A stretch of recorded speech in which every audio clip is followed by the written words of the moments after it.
Hello friends, welcome to my YouTube channel competition well. जैसा कि बहुत सारे लोग सोचते हैं कि इंडिया में बड़े इंस्टीट्यूट, बहुत अच्छे इंस्टीट्यूट में हमारा एडमिशन हो जाए, बट वहां जाने के बाद बहुत सारे स्टूडेंट स्ट्रेस फील करते हैं। और उसके बाद उन लोगों का भी सपना होता है कि अब्रॉड जाकर के स्टडी करें। तो आज हमारे साथ हैं आकांक्षा मैम, जो कि अभी करंटली आईआईटी जोधपुर से पीएचडी कर रही हैं। और इन्होंने ऑस्ट्रेलिया में अभी गई थी कॉन्फ्रेंस अटेंड करने, और उनको काफी अच्छी नॉलेज भी है कि अब्रॉड में हम कैसे एडमिशन ले सकते हैं और उसके क्या क्या फायदे हैं। So welcome ma'am. Thank you, Vivek, for giving me the opportunity to express my knowledge to the public. Actually, I went to the conference to Austria. और ऑस्ट्रिया में इंस्टीट्यूट है यूनिवर्सिटी ऑफ वियना, वहाँ पे मैं अपने chemistry conference के लिए गई थी। तो मैंने वहाँ पे ये देखा कि लाइक हम लोग जो यहाँ पे पीएचडी वाले जो जो फेस करते हैं मेंटल इश्यूज जो भी होते हैं, बहुत डिप्रेस्ड होते हैं। वहाँ पे मैंने देखा सारे स्टूडेंट्स जितने भी पीएचडी में थे, जो लोकल वहाँ पे कॉन्फ्रेंस में अटेंड करने आए थे, इतने चिल, इतने कूल, मतलब उनके पास कोई भी लोड नहीं था पीएचडी का। इंडिया में पीएचडी को लेके बहुत लोड दिया जाता है। आई डोंट नो कि ऐसा क्यों है, सिस्टम में ही ऐसा है या फिर मतलब लाइक वो होता है ना ह्यूमन वैल्यूज, और वो बैलेंस्ड नहीं है इंडिया में actually. Like professional life and personal life वो बैलेंस नहीं हो पाता। बट और जो मैंने वहाँ देखा, यूरोप में जहाँ गई थी, वहाँ पे उनकी लाइफ बिल्कुल बैलेंस्ड होती है। लाइक जैसे हम जॉब करते हैं ना, लाइक वही होता है वहाँ पे पीएचडी में। ठीक है, पीएचडी ही नहीं, वहाँ पे स्कूलिंग और ये सब भी देखती हूँ तो बहुत मतलब सही तरीके से किया जाता है।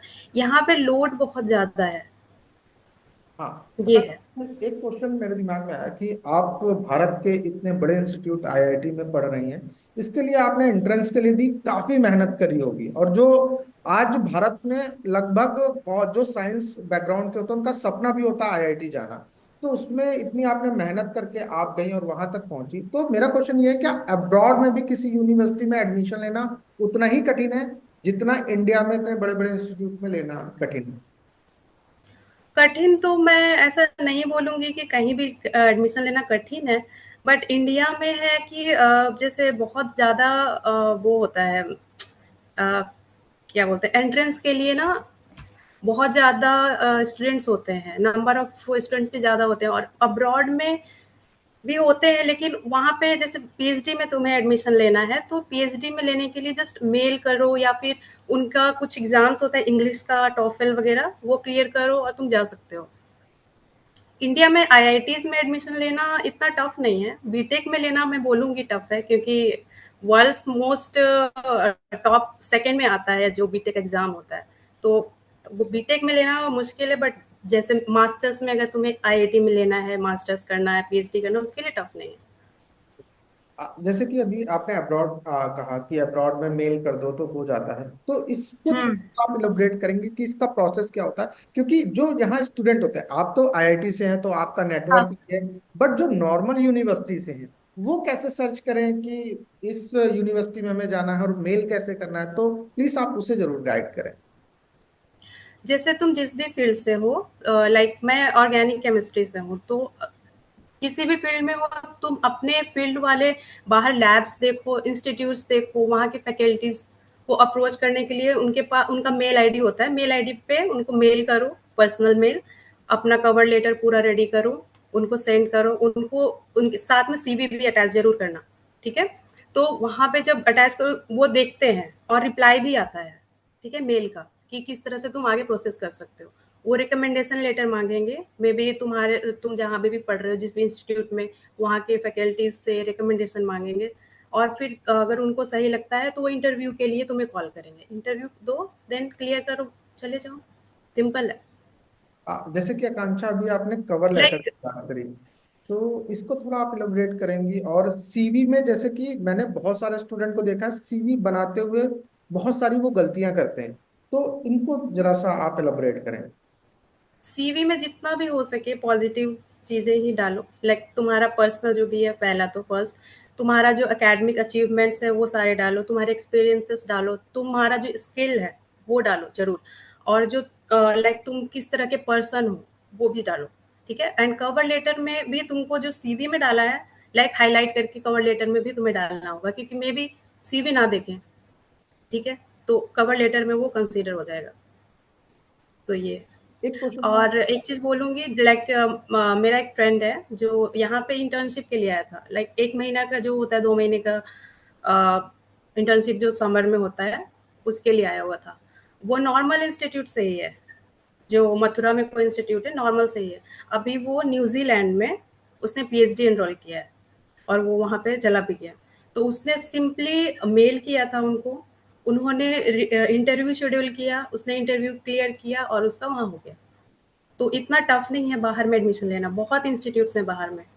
और बाहर के इंस्टीट्यूट्स को इंडिया में वैल्यू भी ज़्यादा मिलती है कि बाहर से तुम पीएचडी, या फिर पीएचडी के बाद अगर किसी प्रोजेक्ट में जाते हो, पोस्ट डॉक करने जाते हो, वापस आने के बाद उसका वैल्यू बढ़ जाता है। आकांक्षा, ऐसा क्यों? ये इंडियंस के मेंटालिटी में है कि वो बाहर से होके आए हैं तो बढ़ता है वैल्यू, उनको प्रेफरेंस मिलती है। आ, और अगर जैसे टॉप आईआईटीज की बात करें तो उसमें भी फिल्टर इस तरह से किया जाता है कि तुम किस जगह, किस इंस्टीट्यूट से तुम करके आए हो एक्सपीरियंस, तो उस तरह से फिल्टर होता है। बाकी जो स्टेट गवर्नमेंट के कॉलेजेस हैं, एनआईटीज है और आइजर्स हैं, उसमें लेना इतना टफ नहीं है। जैसे कि आकांक्षा, आपने कहा कि बहुत आसान होता सर्च करना, बट आप आईआईटी से हैं तो आपको मालूम होता। मैं एक सिंपल क्वेश्चन पूछना चाहता हूं आपसे कि बहुत बड़ी दुनिया है, वो कैसे हम्म। गूगल में जाके कैसे सर्च करें, किस तरीके से वो सर्च करें, वो थोड़ा सा आप बताएंगे क्या? कि वो इंस्टीट्यूट ढूंढना भी उसके लिए थोड़ा सा मुश्किल होगा जो नॉर्मल यूनिवर्सिटी से होते हैं। लाइक तुम कीवर्ड्स जो, जैसे तुम्हें सर्च करना है, जैसे साइंस में तुम्हें सर्च करना है कि इंस्टीट्यूट्स क्या हैं, तुम जैसे ही टाइप करोगे कि लाइक केमिस्ट्री से रिलेटेड या फिजिक्स से रिलेटेड इंस्टीट्यूट्स है, टॉप इंस्टीट्यूट्स है, तुम्हें लिस्ट बन के आ जाएगा तुम्हारे गूगल पे आराम से। फिर तुम उस में उसके वेबसाइट पे जाओ, इंस्टीट्यूट की वेबसाइट पे, वहाँ पे फैकल्टीज देखो तुम्हारे फील्ड के जो होंगे, उन फैकल्टीज के प्रोफाइल देखो, उन्होंने किस तरह का काम किया हुआ है, क्या उनके लैब में चल रहा है, या किस तरह के स्टूडेंट्स हैं उनके लैब ग्रुप में। तो तुम इस तरह से सर्च कर सकते हो, और तुम्हें जैसे किसी का भी लैब पसंद आता है कि हाँ इस लैब में जा सकते हैं या फिर अप्रोच करना चाहिए, जस्ट सिंपली मेक दैट। एक और क्वेश्चन था मेरा कि आकांक्षा, जैसे कि हम लोग आईआईटी में एडमिशन लेते हैं, उसकी फीस पड़ती है। हाँ, तो क्या अब्रॉड में भी, जैसे आपने स्टार्टिंग में बोला, अब्रॉड में पीएचडी एक जॉब होती है, तो हाँ, अभी फीस। वहाँ पे तुम्हें टाइम से जाना है और टाइम से वापस आना है। अच्छा। ऐसा नहीं है कि यहाँ पे इंडिया में हम क्या, अभी भी मैं लैब में बैठी हूँ, अभी रात के 10 बज चुके हैं, बट मैं अभी लैब में हूँ, क्योंकि मेरा ऐसे फाइनल है इसलिए नहीं हूँ। मैं फर्स्ट ईयर में थी, सेकेंड ईयर में थी, तभी भी मैं होती थी। बाहर में ये है कि तुम्हें 10 बजे, सॉरी 7 बजे के बाद वहाँ रुकना ही नहीं है, मतलब लैब टू लैब डिपेंड करता है, 7 बजे 6 बजे, ठीक है, बट रात में वहाँ रुकना ही नहीं होता लैब में, तुम्हें जाना ही है एनी हाउ। अगर तुम्हें रुकना है तो एक्स्ट्रा परमिशन लेना होगा उसके लिए। एडमिशन के लिए कोई फीस चार्ज होता है या नहीं होता कि? फीस चार्ज होता है पीएचडीज के लिए, बाकी फेलोशिप मिलती है। और अगर पोस्ट डॉक के लिए जाते हो आफ्टर पीएचडी, तो कोई फी वगैरह कुछ नहीं है, जस्ट फेलोशिप जो तुम्हें प्रोजेक्ट से जो मिलता है सैलरी, वो सैलरी मिलती है। जैसे कि बहुत सारे ऐसे क्वेश्चन, मैं जब आपका इंटरव्यू लेने से पहले हमने एक सर्च किया था, और बहुत सारे क्वेश्चन भी बिगड़ के आए। जैसे कि अब्रॉड से पढ़ने के बाद क्या जॉब अपॉर्चुनिटी अब्रॉड में भी ज्यादा होती है और इंडिया में भी ज्यादा होती है? जॉब में भी, जॉब के लिए बोलूंगी कि बाहर, जैसे अगर जैसे तुमने यूरोप में किया, एग्जाम्पल के लिए बोल रही हूँ, यूरोप में कहीं से तुमने पीएचडी की, ठीक है, तो पीएचडी करने के लिए एटलीस्ट 3 ईयर्स तो लगेंगे वहाँ पे। तुम 3 ईयर्स में वहाँ के लैब्स विजिट, वहाँ के कॉन्फ्रेंस अटेंड करो, लोकल कॉन्फ्रेंसेस होते हैं। कॉन्फ्रेंस में क्या होता है कि जो इंस्टीट्यूट से अदर इंस्टीट्यूट्स, ठीक है, तो अलग अलग कंट्री से आते हैं, तुम उनसे कांटेक्ट बना सकते हो, नेटवर्क बना सकते हो, तो तुम इन फ्यूचर तुम उनको अप्लाई कर सकते हो, ठीक है, तो उनके लैब्स में जाके तुम जॉब अप्लाई कर सकते हो उनके लैब में, तो आसान होता है। तो बहुत सारी चीजें हैं, तो नेटवर्क बिल्ड हो रहा है और बहुत आसान। यस, नेटवर्क बिल्ड करना एक टैलेंट है, ये तुम्हारे ऊपर है। हाँ, ये बहुत अच्छी बात है। जैसे कि बहुत ऐसा होता है, और एक डर भी होता है, बहुत सारे स्टूडेंट ये भी कह रहे थे हाँ, डर, कि मैं इंडिया से बाहर कैसे जाऊंगा, क्या होगा, तो डर से बाहर है ना। सॉरी। टफ तो है बाहर रहना। टफ है तो किस तरीके की, क्योंकि आकांक्षा बट आप तो गई हैं, तो किस तरीके की दिक्कतें फेस करनी पड़ती है? किस तरह की फर्स्ट की तुमसे जैसे इंडिया में होते हैं कि चलते फिरते तुम्हें मिल जाएंगे बात करने वाले, वहां नहीं मिलेंगे। वहां सब अपने काम से काम मतलब रखते हैं, ठीक है। तो तुम स्टार्टिंग में तुम्हें होम सिकनेस तो होगा, वो सबको होता है, ठीक है। बट बाय द टाइम तुम्हारे पास इतना टाइम होगा, घूमना फिरना फ्रेंड्स बनेंगे, तो कोई दिक्कत नहीं आती है। बहुत लोग जाते हैं और आराम से पीएचडी मास्टर्स और जो इवन जॉब तक लेके वहीं पे रह जाते हैं। वो लोग वहाँ का रेसिडेंस भी ले लेते हैं। तो स्टार्टिंग में टफ होता है, स्ट्रगल तो होता है। जो आपने ये रेसिडेंस की बात कही अभी, ये कैसे लेते हैं स्टूडेंट? वहाँ पे रहने के लिए जैसे हर कंट्री का डिफरेंट डिफरेंट होता है, लाइक किसी का 1 साल 2 साल 4 साल 5 साल, तो हर कंट्री का डिफरेंट होता है। तो वहाँ अप्लाई करना होता है रेसिडेंसी के लिए, तो वो मिल जाता है पीआर। जैसे कि आकांक्षा मैम आपने कहा कि 3 साल में वहाँ मोस्टली पीएचडी कंप्लीट हो जाती है, बट मैं खुद आईआईटी को जानता हूँ, आईआईटी स्टूडेंट को जानता हूँ। 3 से जब उनका 5वां साल होता है, पीएचडी वालों के एक स्ट्रेस माथे पे दिखता है, और वो बहुत भारी स्ट्रेस होता है।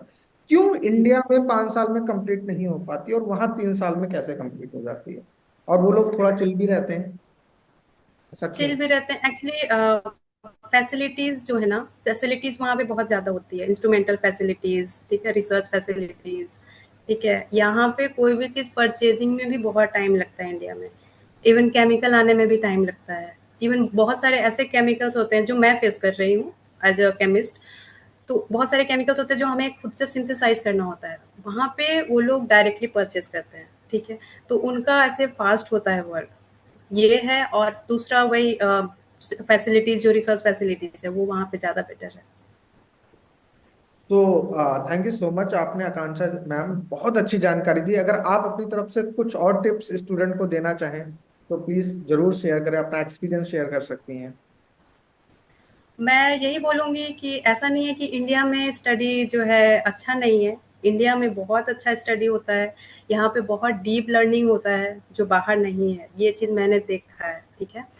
और बाहर के लोग जो बोलने में है ना बहुत तेज़ होते हैं, बात करने में बहुत तेज़ होते हैं, नेटवर्क बनाने में बहुत तेज़ होते हैं, ठीक है, बाहर के जो लोग हैं।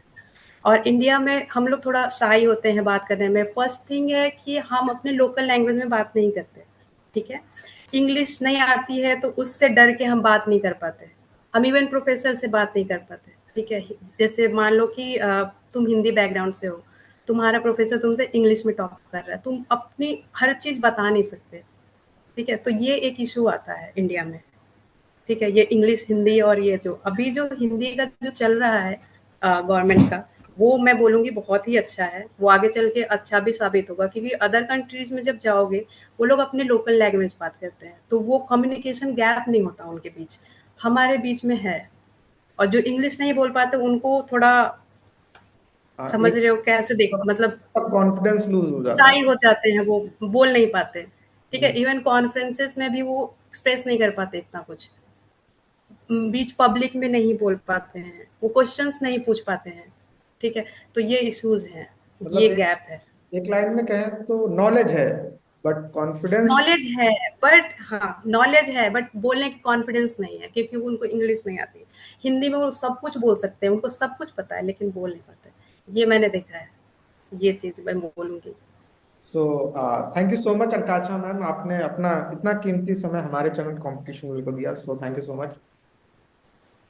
Thank you.